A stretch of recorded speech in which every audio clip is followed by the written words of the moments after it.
Hey, good morning, everyone. Welcome to Monday. Welcome to Monday Minutes. Big week last week. Fed Governor Waller mentioning rate cuts in the sense of inflation coming down. At some point, no need to keep rates higher. New York Fed Governor Williams, actually the first one to discuss that notion that as mathematically inflation comes down, real rates, if the Fed is on hold, become more restrictive. Mathematics, pure mathematics. Chair Powell pushing back a little bit, but perhaps not enough in terms of the market reaction. Let's look at our top 10 really quickly from our weekly piece. First and foremost, market-based financial conditions collapsing, absolutely collapsing since the November 1st meeting. The construing of that meeting, the confidence coming from Chair Powell in the sense that the Fed has come a very, very long way. Confidence coming from Fed Governor Waller, Chair Powell saying the Fed is well into restricted territory. All risk assets have done fantastic, really for the month of November, a complete outlier. The data really, really matters right now. It's always mattered, but it really, really matters right here within this window of time with the market pivoting for the Fed now expecting rates to come down as soon as March, assuming the end of the tightening cycle was July. Very, very hungry for rate cuts and a big part of what's driving risk asset performance right now. The RRP coming down very, very aggressively, which is good. We're inside of $1 trillion. Seems likely that will continue as we move forward into 2024. It's allowed the government to replenish the TGA. It's allowed the Fed to continue balance sheet runoff, and bank reserves right now, although off the peak of this cycle, are still well over $3 trillion. So certainly more room for the RRP to come down. T-bills abundant in the marketplace. Money market accounts taking advantage of that, and if anything, extending further out the curve.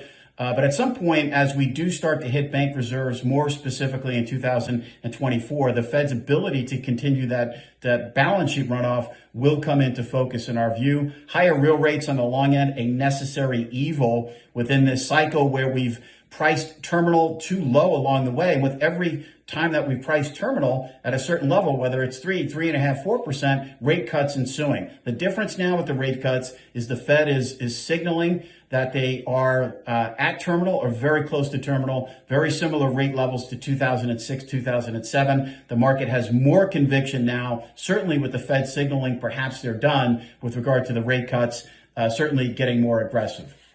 The Fed's still feeling out neutral here after years of ZIRP and QE. Powell's notion the Fed is proceeding cautiously. It does lend itself to a very close look at the data here going forward. And in particular, the employment data. We'll get another payroll number this week. The onshoring to the United States, this process, inflation coming down, disinflationary forces. From a secular macro perspective, we have written early on in this process how we feel regardless of political outcome, and we do have a consequential election next year, which will be front and center. The onshoring to the United States of doing more here lends itself to a finger pointed to the employment side in terms of labor, potential labor shortages, but also a more costly base. It certainly lends itself over time for inflation to remain a little bit more problematic for the Fed than what we're used to over the last 10, 15, 20 years. We feel like we will move into a different period, not that the Fed won't achieve 2%, but perhaps the rate structure going forward will require a higher Fed funds rate, not lower. With that, rates do have room to come down. The Fed did a very good job of utilizing this window of time to not only move rates higher, but move them higher aggressively, move them higher in big increments. Certainly there are hiccups along the way that we saw early in 2023. But the reality is one of the reasons the Fed does take rates up is they know eventually they're going to need some momentum taking rates down. And certainly 150, 200 basis points lower from here in terms of recalibration is certainly well within the cards. The Fed is operating higher than this 5.32. We think they're operating with balance sheet term premium volatility that's come into the marketplace. The increased Treasury supply probably closer to 5.75, maybe even 6%. To Chair Powell's comments, well into restrictive territory.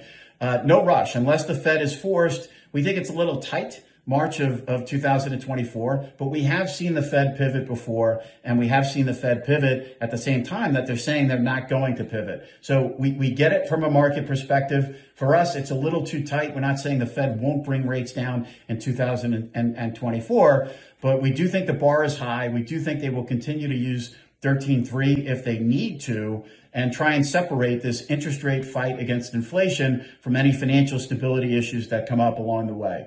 All eyes on continuing claims. This week, we have another payroll number. Michigan sentiment has been in the dumps for 2 years. It's lent itself to people being frustrated around the inflationary mark-to-market. It's good that the rate of change has come down, but the mark-to-market has not gone away. And at the same time, many construing that to mean that consumers would slow down in terms of spending, which they haven't, and they haven't because they have jobs.